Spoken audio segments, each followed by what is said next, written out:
Hello, I'm Antonia Brooke. I lead peer review for the Society for Endocrinology. Peer review is a national voluntary supportive review of services that focuses particularly on the areas that trusts and departments want to, but gives an overall review of the service. We really want to change the narrative around peer review and no longer want the discussion to be why should you do a peer review, but why haven't you done a peer review, or when should you do your next peer review, and which model would most suit your centre. GIRFT has had some really great ideas and some benchmarking in England from a sort of top-down quantitative approach, and peer review is a more practical qualitative approach from the bottom up. This is a map of all the centres in the UK that have undergone a peer review, and the catchment areas of these have varied from around 280,000 to over 3 million, and therefore the number of patients and specialist services provided in these centres varies, and this review is suitable for all. So there are two models. The first is the original in-depth model. This was designed by John Wass and sanctioned by the clinical committee way back in 2001. It's been reviewed post-COVID, and it typically goes beyond the endocrine service to the broader working relationships with other departments, including surgery, and to external links to other hospitals. The second model is the virtual network review, and this was launched in 2023. It's a half-day virtual review.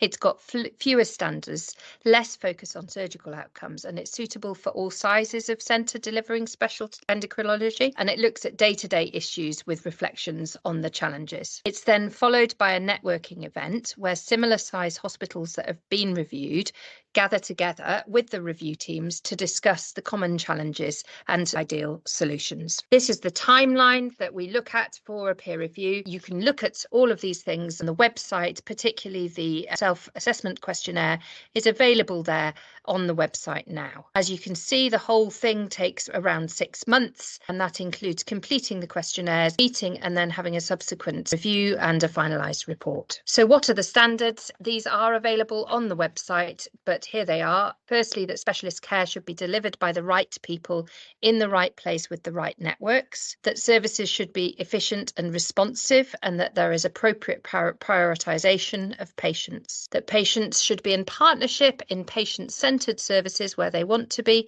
and that they're given choice, and that care should be safe, innovative and accountable, with training and research opportunities embedded into clinical practice. And these form the standards for which the self-assessment questionnaire then looks at. As I say, the initial review is a half-day event on Teams, followed by a further half-day of a networked review. And there are many outcomes that we see. These are just some examples of one of the peer reviews of the variants and potential solutions that we can help with.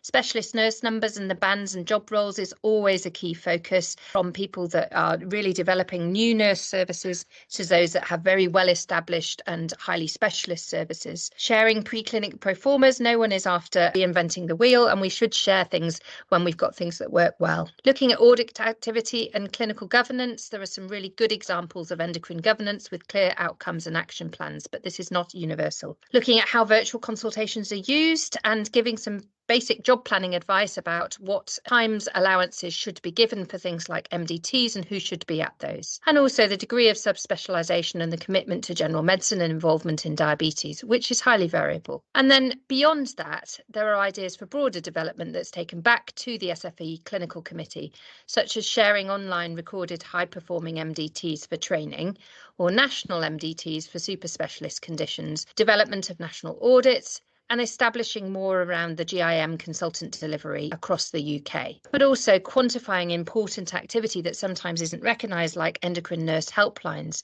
and this can help to create new positions within people's service. So really, I would encourage you to sign up. What are you waiting for? I challenge you that you will gain experience and ideas from other similar sized centres, but it's also a great bonding experience, particularly if you've got a new consultant appointment in the last 5 years, and helps get through the trust barriers to deliver a better service. It's really easy to register an interest, even if you're not able to commit to a review in the next 6 months. Doing so allows us to think about which centres would be best paired together if you're wanting to do a network review. So scan this QR code, look on the website of how to register an interest, or if you've got any further questions, be in touch with us today.